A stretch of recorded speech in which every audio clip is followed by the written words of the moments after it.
신방 때 오는 성도님께서 이렇게 이야기하셨습니다. 목사님, 제가 나름대로 예수를 잘 믿으려고 애쓰고 있고 바르게 살려고 노력하는데 제 삶은 왜 이렇게 되는 것이 없고 우울할까요?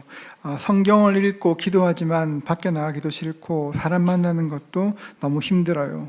이성적으로 하면 이렇게 하면 안 되는 걸 아는데 자꾸 하루 종일 이렇게 우울하기만 합니다. 어떻게 하면 좋을까요? 이렇게 이야기하셨습니다.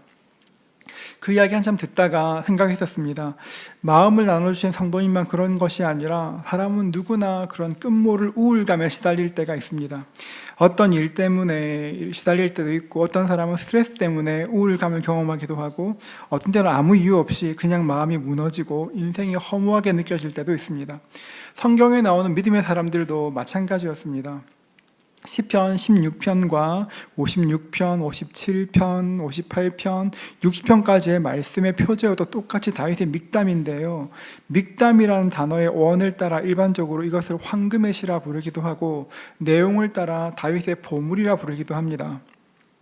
시편에 나오는 믹담들은 거의 모두가 비슷한 구조를 가지고 있습니다. 절망이나 낙심 가운데 하나님께 기도하는 것으로 시작되고 결국 하나님의 힘으로 일어나는 것들을 이야기하게 됩니다.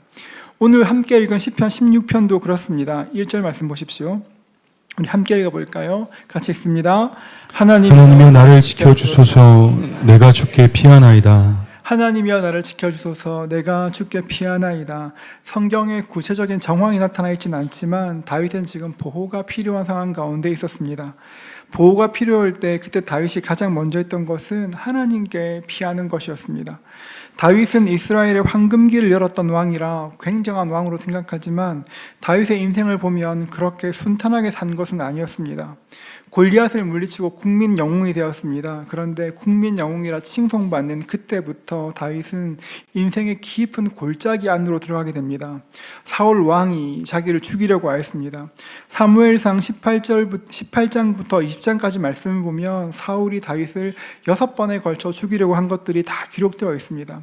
한밤중에 사람들을 보내서 죽이려고도 했었고, 다윗이 사울을 위해 악기를 연주할 때 단창을 던져 죽이려 한 일도 있었습니다.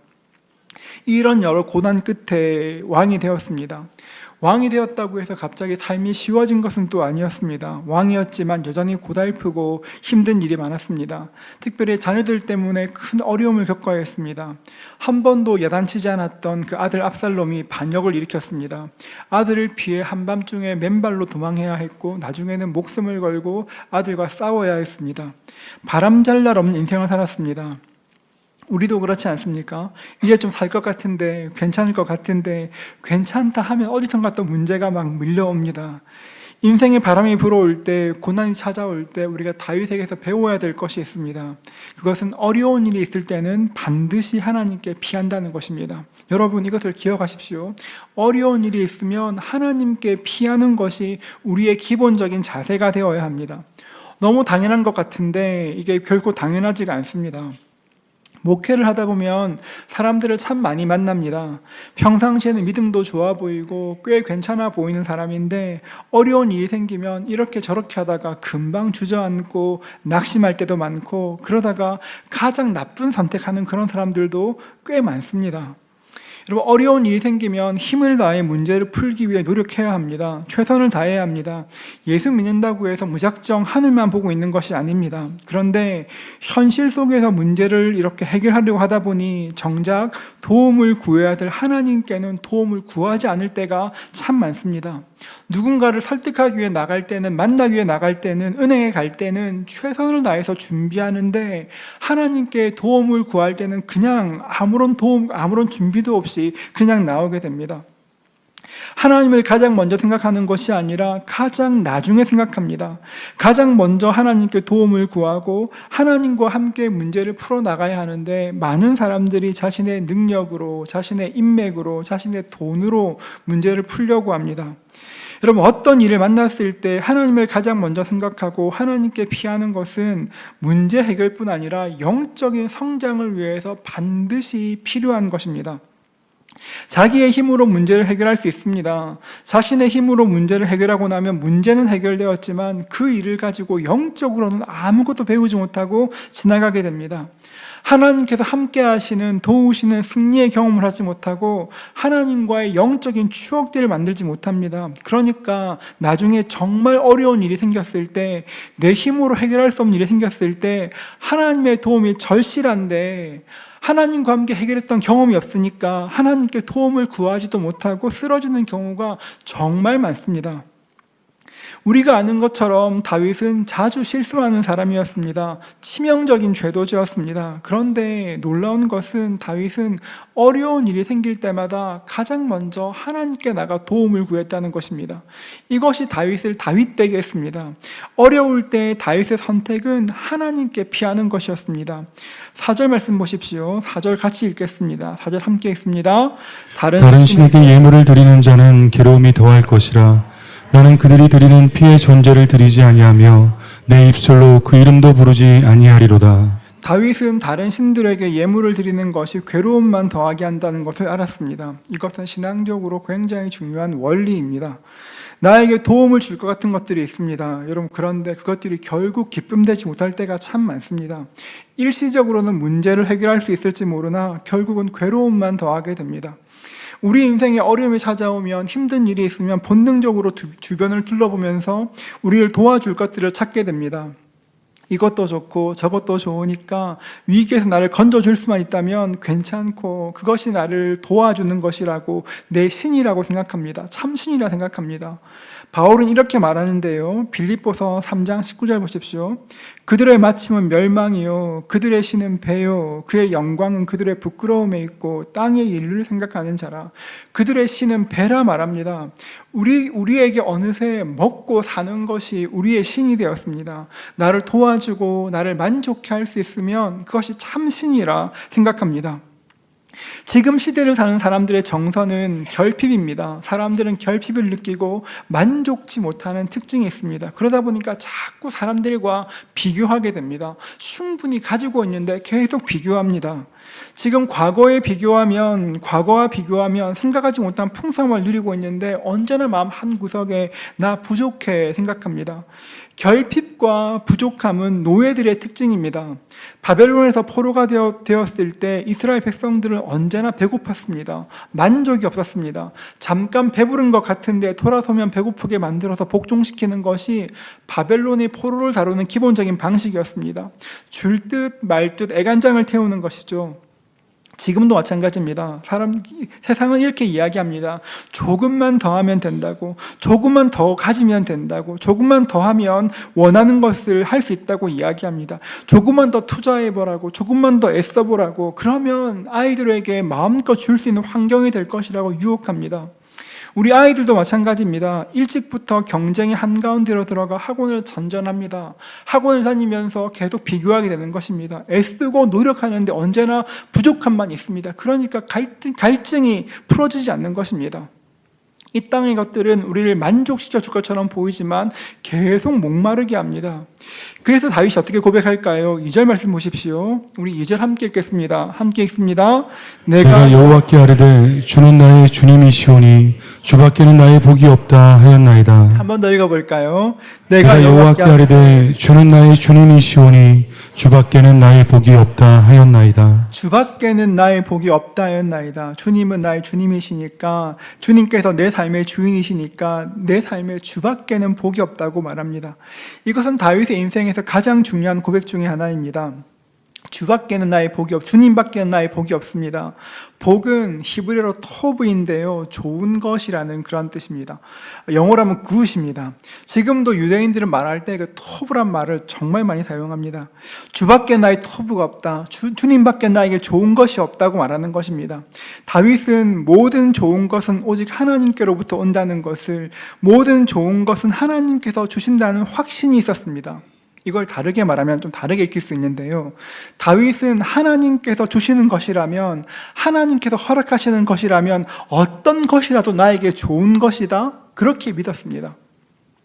하나님께서 주시는 것이 비록 우리가 볼 때는 별로 안 좋아 보이는 것 같고, 하나님께서 나에게 가장 좋은 것을 주시고 하나님께서 주시는 것이 인생의 복이라고 고백합니다. 다윗은 하나님께서 내 평생에 단 한 번도 나쁜 것 준 적이 없다고 고백합니다.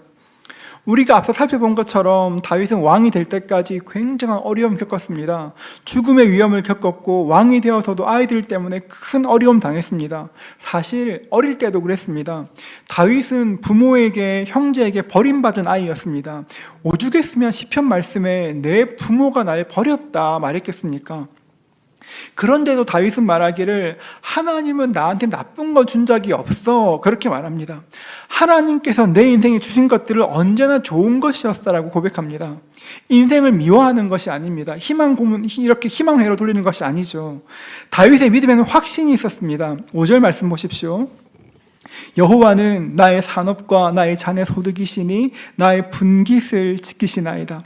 성경에서 잔은 사람의 운명을 상징할 때가 많습니다. 잔은 그 사람의 분깃, 말하자면 마시도록 주어지는 것입니다. 그래서 모든 사람에게는 잔이 있습니다. 악인에게 그 잔은 심판이 될 것이고 불과 유황이 될 것이지만 의인에게, 우리에게 주는 그 잔은 복의 잔이 될 것입니다. 시편 23편 5절은 이렇게 말합니다. 주께서 내 원수의 목전에서 내게 상을 차려주시고 기름을 내 머리에 부으셨으니, 그 다음 어떻게 고백합니까? 내 잔이 넘치나이다. 다윗은 자신의 평생에 하나님 주신 모든 것들이 축복의 잔이라고 고백합니다.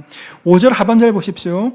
여호와는 나의 산업과 나의 잔의 소득이시니, 그 다음 보시면 나의 분깃을 지키신다고 이야기합니다. 다윗은 사울에게 쫓기고 있었습니다. 하나님께서 기름 부어서 왕으로 만들어주셨는데 그 왕권을 빼앗기 위해서 쫓아오는 것입니다. 누군가가 스토킹한다고 생각해도 굉장히 두려운데 한 나라의 왕이 왕권을 지키기 위해서, 죽이기 위해서 쫓아오는 것입니다. 얼마나 무서웠을까요? 도망다니는 내내 다윗은 하나님의 약속이 정말 이루어지긴 할까 겁났을 것입니다. 그런데도 다윗은 고백합니다. 보십시오. 하나님께서는 내 인생을 축복하시고 하나님은 내 몫을 지키시지, 하나님은 나의 잔의 소득이시니 나의 분깃을 지키신다고 고백합니다. 이것은 다윗은 하나님의 선하심에 대한 절대 확신이 있었습니다. 6절 말씀 우리 함께 읽어볼까요? 6절 함께 읽습니다. 같이 읽겠습니다. 내게 줄로 재어준 구역은 아름다운 곳에 있으며 나의 기업이 실로 아름답도다. 줄로 재어준 구역과 나의 기업은 같은 표현입니다. 기업은 히브리어로 나하라인데요, 토지나 재산까지 상속받은 것을 말합니다. 상속은 내가 선택한 것이 아니라 나와 상관없이 주어진 것입니다. 하나님께서 모든 사람에게 줄로 재어주신 것들이 있습니다. 내가 선택한 것이 아니라 하나님께서 정해주신 것이 있습니다. 예를 들면 인종이나 성별, 부모처럼 태어날 때부터 주신 것이 있습니다. 하나님은 나에게 주신 것이, 모든 것이 아름답다 고백하였습니다. 왜냐하면 하나님은 좋은 거 주시니까 생각했습니다. 그런데 요즘 시대에는 사람들이 하나님께서 줄로 재어주신 것들을 별로 아름답게 여기지 않습니다. 남자로 태어난 것을 아름답게 여기지 않아서 남자가 여자가 되려고 하고, 여자로 태어난 것을 아름답게 여기지 않아서 여자가 남자가 되려고 합니다. 대한민국 국민으로 태어난 것을 아름답게 여기지 않아서 나라와 민족을 조롱하기도 합니다. 요즘 제가 자주 보는 여행 유튜버가 있는데요, 그 유튜버가 여행할 때마다 자주 이런 말 하곤 합니다. 대한민국에 태어난 것이 정말 행운이라고, 대한민국 같은 나라에 태어나지 않았다면 어떻게 내가 카메라 하나 들고 여행하면서 돈을 벌 수 있을까, 새삼 우리나라 너무 좋다고 이야기합니다. 힘든 나라들 다니다 보니까 아무리 노력해도 출발선이 아니라 출발도 할 수 없는 사람들을 보게 된다고, 나에게 대한민국이 있어 감사하다 말합니다. 물론 우리나라 안에 있으면 각자의 출발선이 다른 것 때문에 비교하곤 하지만 조금만 멀리서 오면 그 다툼도 의미가 없다는 것을 알게 됩니다. 지금 이 시대에 많은 사람들은 대한민국 국민으로 태어난 것을 아름답게 여기지 않습니다. 그러다 보니 부모를 원망하고 환경을 저주합니다. 그러니까 자꾸 마음에 원망과 불평이 생기고 끊임없이 비교 때문에 고민하고 슬퍼하는 것입니다. 왕이었던 사울이 다윗이 가진 것들을 빼앗으려고 했습니다. 이 세상에는 내가 가진 것들을 빼앗으려고 하는 사람들이 많습니다. 언젠가 신방을 약속하면서 어느 성도님과 카톡을 했는데 응답이 없었습니다. 전화도 안 됐습니다. 다음 주일날 만나, 교회에서 만나 이야기했습니다. 그랬더니 너무 죄송하다고, 업무용으로 휴대폰을 여러 개를 쓰고 있는데 그때 사정이 있어서 그 번호를 쓰지 않아서 몰랐다 하셨습니다. 궁금한 마음에 어떤 일 하셔서 이렇게 휴대폰을 많이 사용하시냐 물었더니 영업을 하면서 고객과 상담하는 일을 하는데 상담하고 발주할 때 녹음하지 않으면 나중에 문제되는 일이 종종 있어서 반드시 녹음되는 걸 쓰다 보니까 그렇다 하셨습니다. 세상이 그렇습니다. 아무리 약속을 해도 이익과 관계되면 그 약속 너무 쉽게 깨집니다. 예수 믿는 사람으로 세상을 사는 것은 더 어렵습니다. 예수 믿는 사람으로 세상을 살면 나도 모르게 약자의 위치에 설 때가 있습니다. 뭐 하나 꿀릴 거 없는데 나 괜찮은데 예수 믿는다 말하면 갑자기 사람들이 만만하게 보는 그런 경향이 있습니다. 작년에 저희가 성탄절 행사를 위해서 장소를 계약했습니다. 행정을 담당하는 목사가 얼마 전에 교육자 회의 때 해준 이야기인데요. 행사 때문에 무엇을 부탁하면 고객님 이건 이렇고 고객님 저건 저렇고 막 얘기했다고 합니다. 그래서 업체 측에 실수가 있어서 이렇게 이야기를 하면 전화하면 말이 바뀐다고 합니다.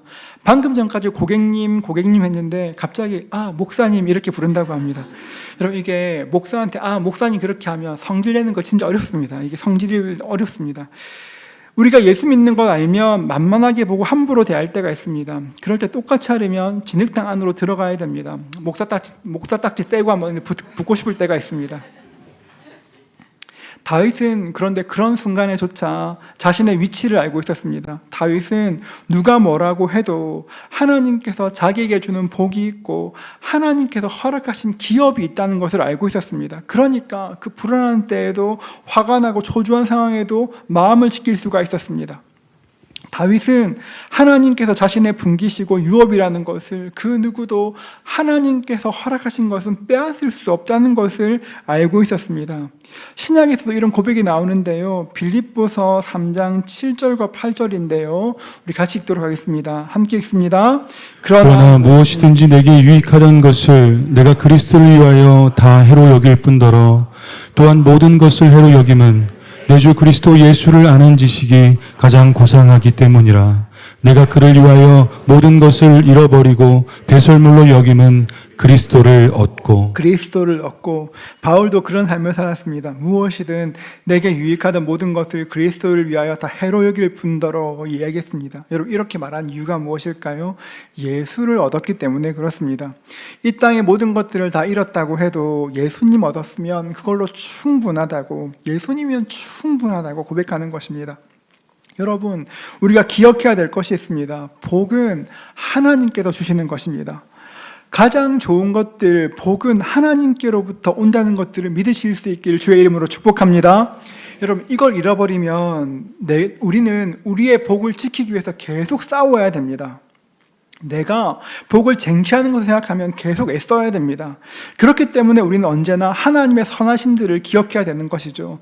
비록 내가 이해하지 못하는 순간이 와도 그 속에 있는 하나님의 선하심들을 기대하며 하루하루 살아가는 것입니다. 여러분, 믿음이란 게 어떤 것일까요? 믿음은 현실 너머를 바라보는 것입니다. 오늘을 보는 것이 아니라 오늘 뒤에 역사하시는 하나님을 보는 것입니다.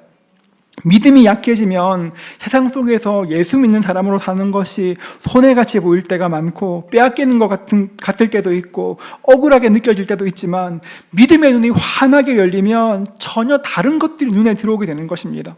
우리 눈의 장래에 하나님께서 약속하신 것들이 보여지고 하나님께서 줄로 재우신 기업이 얼마나 근사한지 알게 되는 것입니다. 하나님께서 우리의 복이 되심을 알고 하나님이 우리의 안정감이 되시면 우리의 삶이 바뀌는 것입니다. 반짝거린다고 다 금이 아닌 것처럼 세상에 좋아 보이는 모든 것들은 복이 아닙니다. 예수 믿는 사람들은 참된 복이 어디에서 시작되는지를 알아야 하는 것입니다. 참된 복은 하나님께로 임하고 하나님께서 주신 모든 것들이 선하다, 그 사실을 붙들고 살아야 되는 것입니다. 7절 말씀 보십시오. 7절 말씀 함께 읽겠습니다. 나를 훈계하신 여호와를 송축할지라 밤마다 내 양심이 나를 교훈하도다. 여러분, 훈계를 좋아하는 사람은 별로 없습니다. 훈계는 듣는 사람도 힘들고, 여러분 훈계하면 하는 것도 어렵지 않으십니까? 힘듭니다. 그런데 다윗은 말하기를 나를 훈계하신 여호와를 송축한다 말합니다. 다윗은 한 나라의 왕이었습니다. 왕은 훈계를 듣는 사람이 아니라 훈계하는 사람입니다. 그런데 다윗은 훈계받는 것을 오히려 좋은 것으로 여겼습니다. 이것이 다윗의 강점이었습니다. 만약 다윗이 하나님께서 훈계하시는 것을 좋은 것으로 여기지 않았다면 다윗의 인생은 회복할 수 없는 나락으로 떨어졌을 것입니다. 다윗은 하나님께서 훈계하시는 것이 토부하다, 좋다 고백하였습니다.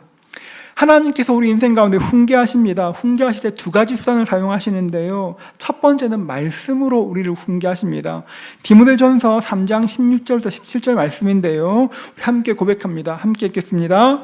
모든 성경은 하나님의 감동으로 된 것으로 교훈과 책망과 바르게 함과 의로 교육하기에 유익하니 이는 하나님의 사람으로 온전하게 하며 모든 선한 일을 행할 능력을 갖추게 하려 함이라. 모든 성경 하나님의 감동으로 된 것은 교훈과 책망과 바르게 함과 의로 교육하기에 유익하니 하나님 말씀이 우리를 교훈하고 책망합니다. 누군가 나에게 책망할 수 없지만 하나님 말씀이 나를 교훈하고 책망하십니다. 그래서 성경을 읽어야 합니다. 여러분, 우리가 한 구절 묵상으로 말씀을 계속 읽는 이유가 무엇일까요? 적어도 하루에 한 장, 그것도 어려우면 적어도 하루에 한 구절이라도 말씀을 읽어야 되는 이유가 무엇일까요? 하나님의 말씀이 있어야 우리 인생의 방향이 정해지기 때문에 그렇습니다.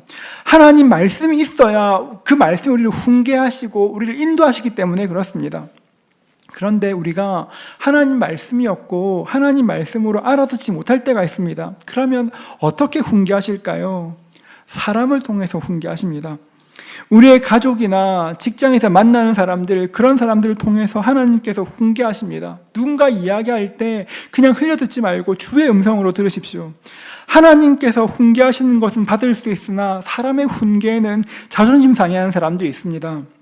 그런데 분명한 것은 사람의 훈계를 흘려듣는 사람은 하나님의 훈계도 흘려듣습니다. 마음이 높아져 있으면 사람의 말도 하나님의 말도 아무것도 들리지 않습니다. 다윗이 범죄했습니다. 선지자가 와서 당신이 간음했다, 죄를 지었다 말했습니다. 여러분, 지금 왕 앞에 와서 말하는 것입니다. 사극을 보면 왕이시여 당신이 죄를 지었습니다 말하면 당장 목이 잘려야 되는 것이죠. 그런데 다윗은 나단의 말을 듣고 그 죄를 인정하고 뉘우쳤습니다. 다윗은 나단의 훈계를 하나님의 말씀으로 들었습니다. 이 겸손한 태도가 다윗을 살렸습니다. 여러분, 우리 가운데 누군가 이야기할 때 그 가운데 말씀하시는 주의 음성들을 듣는 지혜가 있어야 합니다. 훈계를 받을 때 우리의 양심이 정상적으로 작동하게 됩니다. 사람의 훈계를 받아 하나님 앞에서 무릎을 꿇을 때 우리의 양심이 정상적으로 작동하게 될 것이고 하나님의 음성이 들리는 것입니다. 여러분, 훈계마저도 하나님 주시는 좋은 것이다. 여기는 그런 사람에게 어떤 일이 일어날까요? 8절 말씀 보겠습니다. 8절 함께 읽습니다. 함께 읽겠습니다. 내가 여호와를 항상 내 앞에 모심이여 그가 나의 오른쪽에 계심으로 내가 흔들리지 아니하리로다. 다윗은 그가 나의 오른쪽에 계심으로 내가 흔들리지 않는다 고백합니다. 1절 말씀 보면 다윗은 굉장히 다급했습니다. 하나님이여 나를 지켜주셔서 내가 주께 피하나이다. 굉장히 급했습니다. 그런데 8절 말씀 보면 다급함들이 사라졌습니다. 오히려 고백하기를 나는 흔들리지 않는다 말합니다. 여러분, 다윗이 흔들리지 않았던 이유가 무엇일까요? 8절 상반절 한번 더 보십시오. 내가 여호와를 항상 내 앞에 모심이여. 같이 한번 읽어볼까요? 내가 여호와를 항상 내 앞에 모심이여. 내가 항상 여호와를 내 앞에 모셨기 때문에 그렇습니다. 다윗은 지금 처음 말씀드린 것처럼 쫓기는 상황이었습니다. 굉장히 다급한 순간이었습니다. 마음이 무너지고 있었습니다. 그때도 했던 것이 뭐냐면 하나님을 먼저 내 앞에 모셨습니다. 하나님을 내 삶의 자리로 초청한 것입니다. 인생이 흔들거리고 외로우면 사람은 처량함을 느낍니다. 공허함을 느끼고 쓸쓸해집니다. 여러분, 그런데 그때 하나님을 초청하면, 하나님을 우리 인생으로 우리의 사건 가운데 초청하면 우리의 외로움과 처량함을 하나님이 채우시는 것들을 경험할 수가 있습니다. 이게 여러분 영적인 신비입니다. 그래서 우리에게는 일상의 기도가 있어야 합니다. 일상의 기도는 늘 신압으로 드리는 기도입니다. 여러분, 기도는 도깨비 방망이처럼 맥락도 없이 하면 휘두르면 뚝딱 되는 것이 아닙니다. 사실 많은 경우 기도에는 시간이 있어야 합니다. 시간이 축적되어야 합니다. 한번 뜨겁게 기도하고 며칠 쉬는 것이 아니라 꾸준함이 있어야 하고 기도가 우리의 영적인 습관이 되어야 합니다. 여러분, 일상에서 주님을 초청하실 수 있기를 축복합니다. 여러분, 특별한 어떤 형식이 있는 것이 아닙니다. 그냥 눈을 감고 기도해도 괜찮고 눈 뜨고 해도 괜찮습니다. 길을 걸어갈 때 하나님께 기도할 수 있고 운전 중에도 기도할 수 있습니다. 하나님, 날씨 너무 덥네요. 하나님, 지금 찬양 너무 좋으네요. 하나님, 감사합니다. 그렇게 하나님과 이야기하다 보면, 기도하다 보면 하나님과 교제할 수 있는 은혜의 통로가 우리 삶에 생기는 것들을 보게 되는 것입니다. 일상의 기도를 통해서 우리 삶에 관심을 가지고 계신 하나님을 알게 될 것이고, 하나님과 친밀해지고 어느새 하나님과 대화하게 될 것입니다. 나만 말하는 것이 아니라 내가 이야기하면 하나님이 들으시고, 하나님이 말씀하시면 내가 듣는 은혜의 소통이 시작되는 것입니다. 여러분, 일상의 기도라는 것이 굉장히 중요합니다. 일상의 기도가 있어야 하나님을 늘 인정할 수 있고, 그 기도가 있어야 깊은 기도로 이어지기 때문에 그렇습니다. 다윗은 백전노장이었습니다. 수많은 전쟁을 경험했고 압도적인 승리를 경험하였습니다. 그런 다윗이 전쟁에 나갈 때마다 기도합니다. 보십시오. 사무엘하 5장 19절인데요. 다윗이 여호와께 여쭈어 이르되 내가 블레셋 사람에게로 올라가리이까 여호와께서 그들 내 손에 넘기시겠나이까 하니 여호와께서 다윗에게 말씀하시되 올라가라 내가 반드시 블레셋 사람을 내 손에 넘기리라 하신지라. 여러분, 다윗은 충분한 경험이 있었고 실력도 있었지만 가장 먼저 했던 것은 하나님께 엽죽는 것이었습니다. 주님, 제가 어떻게 전쟁해야 되겠습니까? 이미 오랜 전쟁을 치루었고 수많은 승리가 있었지만 여전히 주님께 여쭈었습니다. 전쟁이라는 것은 좀처럼 냉정해질 수가 없는 것입니다. 전쟁 중에 결정하는 건 너무 힘듭니다. 왜냐하면 순간의 선택에 죽느냐 사느냐가 달려있기 때문에 그렇습니다. 우리가 평탄할 때, 잘 살 때 하나님께 묻는 것 별로 어렵지 않습니다. 왜냐하면 어떻게든 해결될 것이니까요. 그런데 전쟁과 같은 때, 어려운 때, 정말 고비 때 하나님께 여쭙는 것은, 하나님께 질문 드리는 것은 매 순간 하나님과 동행했던 사람이 할 수 있는 위대한 기도이고 은혜의 통로가 열려있는 사람만 누릴 수 있는 복이 되는 것입니다. 다윗은 넘어질 때도 있었습니다. 그러나 하나님에 대한 확신이 있었습니다. 시편 23편 4절 말씀인데요. 우리 함께 읽겠습니다. 같이 읽습니다. 내가 사망의 음침한 골짜기로 다닐지라도 해를 두려워하지 않을 것은 주께서 나와 함께 하심이라. 주의 지팡이와 막대기가 나를 안위하시나이다. 사망의 음침한 골짜기로 다닐지라도 해를 두려워하지 않는 이유가 무엇입니까? 주님께서 나와 함께 하심을 알고 있었기 때문에 그렇습니다. 우리 인생도 그럴 것입니다. 우리가 혼자 길을 걷고 있는 것 같고 때때로 불안함이 있을 때가 있지만 기억해야 될 것이 무엇입니까? 하나님은 나에게 언제나 가장 선한 것 주시는 분이시고 가장 선한 분이시고 그 주님께서 나와 함께 하신다 하는 것입니다. 하나님과 동행하고 있기 때문에, 하나님과 함께 걷기 때문에, 함께 하시기 때문에 우리의 인생은 흔들리지 않는 것이죠. 다윗은 이렇게 자기의 마음을 고백합니다. 10절 말씀 보십시오. 10절도 함께 읽습니다. 함께 읽습니다. 이는 주께서 내 영혼을 수월해 버리지 아니하시며 주의 거룩한 자를 멸망시키지 않으실 것임이니이다. 내 영혼을 소홀히 버리지 않는다 말씀하십니다. 이 말씀은 우리의 영혼의 상태를 말하는 것입니다. 하나님께서 주시는 모든 것이 선하다 고백하는 사람들에게 복을 주실 것인데 그 중에 하나가 영혼을 소홀히 버리지 않는 것, 바꿔 말하면 우리의 영혼이 메마르지 않는 복을 누리게 되는 것입니다. 하나님께서 주시는 모든 것이 선하다, 주님밖에 나의 복이 없다 고백하는 사람들에게는 기쁨과 평안을 잃어버리지 않습니다. 살다 보면 수많은 일들이 있습니다. 평탄할 때도 있고 광야를 걸어갈 때도 있고 휘몰아치는 폭풍을 만날 때도 있습니다. 그러나 한 가지 확실한 것은 하나님의 선하심을 믿는 그 사람들은 영혼이 메마르지 않습니다. 언제나 영혼에 하나님의 은혜가 있습니다. 다윗은 평생 동안 삶으로 그것들을 살아내었고 증명해 왔습니다.